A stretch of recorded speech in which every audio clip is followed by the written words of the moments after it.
नहीं है पलटू राम जी? हैं, बोलिए आप। आपने मुझे उत्तर प्रदेश की माननीय राज्यपाल महोदय के अभिभाषण पर बोलने का मौका दिया।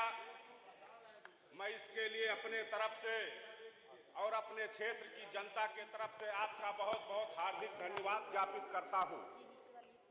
माननीय अधिष्ठाता महोदय, जब उत्तर प्रदेश की राज्यपाल महोदय प्रदेश के समुचित विकास की एक व्याख्या जब प्रस्तुत कर रही थी, उस समय समाजवादी पार्टी के माननीय सदस्यों का जो व्यवहार था, उसकी जितनी निंदा की जाए वो कम है। माननीय अधिष्ठाता महोदय, ये समाजवादी पार्टी के नेता जो आज डॉक्टर अंबेडकर का नाम लेकर के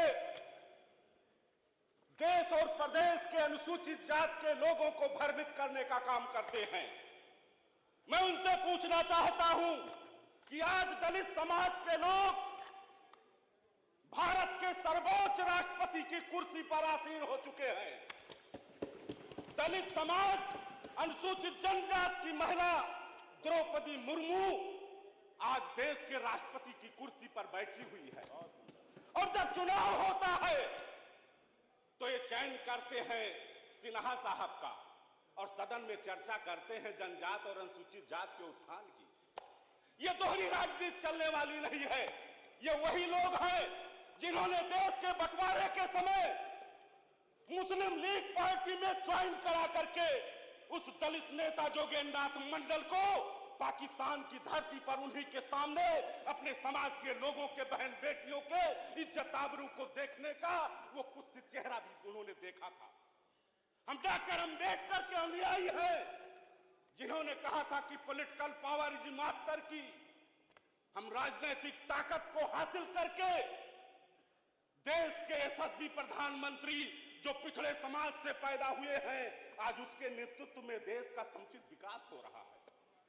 आज जब पिछड़ा समाज देश का प्रधानमंत्री है, आज जब अनुसूचित जात की महिला, अनुसूचित जात का व्यक्ति राष्ट्रपति रह चुका है और राष्ट्रपति है, यही सपना था डॉक्टर भीमराव अंबेडकर का, यही सपना था पंडित दीनदयाल उपाध्याय का, जो सपना था अंत्योदय का, वो सपना आज भारतीय जनता पार्टी पूरा कर रही है। मैं इनसे पूछना चाहता हूं, हमारे वरिष्ठ सदस्य संग्राम सिंह जी का मैं कल भाषण सुन रहा था, ये कह रहे थे कि हमने इकाना बनाया, हमने लोक भवन बनाया। इकाना और लोक भवन बनाना था, आपने बनाया। हम बना रहे हैं गरीबों की उन आवास को जो आजादी के इतने लंबे समय के बाद खुले आसमान में जीवन व्यतीत कर रहे थे, खुले आसमान में जीवन व्यतीत कर रहे थे। हम बना रहे हैं उनकी जिंदगी जो आज आईएएस और आईपीएस बन करके, राजनेता बन करके अपने समाज के तस्वीर और तस्वीर को बदल रहे हैं। हमको उस दलदल में फंसाना चाहते हैं। मैं उस दलदल में फंसने वाला नहीं हूं। मैं विकास के रास्ते पर चल चुका हूं। मेरा जो लक्ष्य है कि लक्ष्य तक पहुंचे बिना पथ में पथिक विश्राम कैसा। लक्ष्य है दूर दुर्गम मार्ग भी हम जानते हैं, किंतु पथ के कंटकों को हम सुमन ही मानते हैं। लक्ष्य प्रेरित बाढ़ है हम, ठहरने का काम कैसा, और लक्ष्य तक पहुंचे बिना पथ में पथिक विश्राम कैसा। आज अनुसूचित जात के लोगों को, आज पिछड़े समाज के लोगों को भ्रमित करने का काम कर रहे हो। समाजवादी पार्टी के लोगों, अगर जरा सी भी आपके अंदर संवेदना है तो उस सूची को उठा लीजिए। 403 विधानसभा क्षेत्रों में अनुसूचित जात की कितनी सीटें हैं और प्रदेश की सम्मानित जनता ने कितनी संख्या में भारतीय जनता पार्टी और सहयोगी दलों के अनुसूचित जात और जनजात के विधायकों को इस पवित्र सदन में भेजने का काम किया है। आखिर क्या कारण है? बहुत से ऐसे प्रयास आपके द्वारा 2022 में किए गए। किसी को बताया गया कि पेंशन के नाम पर भारतीय जनता पार्टी की वोट न दो। व्यापारी को भड़काया गया जीएसटी के नाम पर, नौजवान को भड़काया गया रोजगार के नाम पर, किसान को भड़काया गया बिजली बिल के माफी के नाम पर। लेकिन देश की, जो प्रदेश की जनता ये जानती है कि नरेंद्र मोदी और योगी दो ऐसे संत हैं जिनका अपना घर और परिवार नहीं है।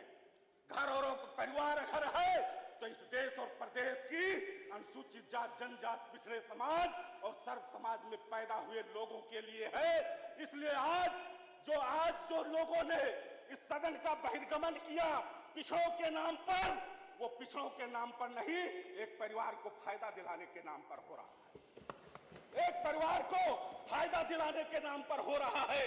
अगर पिछड़ों के हितैषी होती तो माननीय अखिलेश यादव ने आजमगढ़ की सीट को छोड़ा, तो धर्मेंद्र यादव क्यों, नेताजी मुलायम सिंह यादव के निधन के बाद डिंपल यादव क्यों नहीं कोई वर्मा, क्यों नहीं कोई प्रजापति, क्यों नहीं कोई विश्वकर्मा, क्यों नहीं कोई शर्मा हो सकता है, क्यों नहीं कुशवाहा हो सकता है।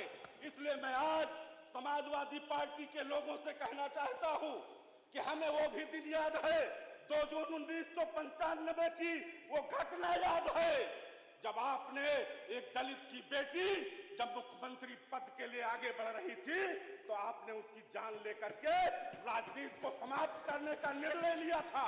मैं धन्य हूं भारतीय जनता पार्टी के शीर्ष नेतृत्व का कि 177 विधायक होने के बावजूद भी 67 विधायक वाली दलित समाज की बेटी मुख्यमंत्री बनाने का काम अगर किसी ने किया तो ये भारतीय जनता पार्टी ने किया।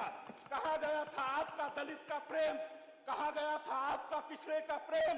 मैं आपको बताना चाहता हूं कि 2014 में जब यशस्वी प्रधानमंत्री माननीय नरेंद्र मोदी जी जब देश के प्रधानमंत्री के कुर्सी पर बैठते हैं तो संविधान निर्माता डॉक्टर बाबा साहब भीमराव अंबेडकर का जन्म जहां होता है वो मध्य प्रदेश के इंदौर जनपद के मुहू छावनी नामक उस स्थान पर भारतीय जनता पार्टी के मुख्यमंत्री शिवराज सिंह चौहान को लेकर के पहुंचते हैं और डॉक्टर अंबेडकर के जन्म से लेकर के जहां उन्होंने अंतिम सांस लिया ऐसे 5 स्थानों को पंचतीर्थ के रूप में विकसित करके भारत में नहीं अपने पूरे विश्व में रहने वाले बाबा साहब भीमराव अंबेडकर को मानने वाले लोगों का सम्मान करने का काम।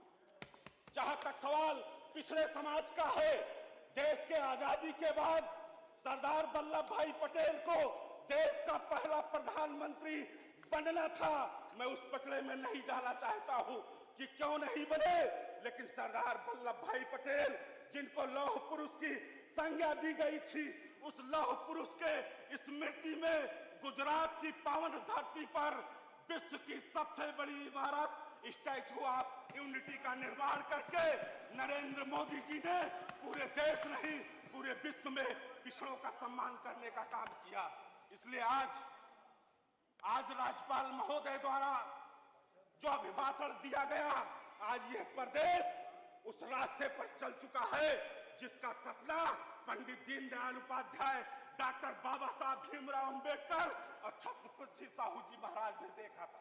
इसलिए मैं ज्यादा समय न लेते हुए मैं राज्यपाल महोदय के अभिभाषण पर वरिष्ठ सदस्य माननीय नीलकंठ तिवारी द्वारा प्रस्तुत किए गए उनके वक्तव्य से मैं अपने आप को संबद्ध करते हुए सिर्फ इतना कहना चाहता हूं कि भड़क उठे ना कहीं ऐसी हवा ना दो यारो, और आग नफरत की जहां देखो बुझा दे यारो।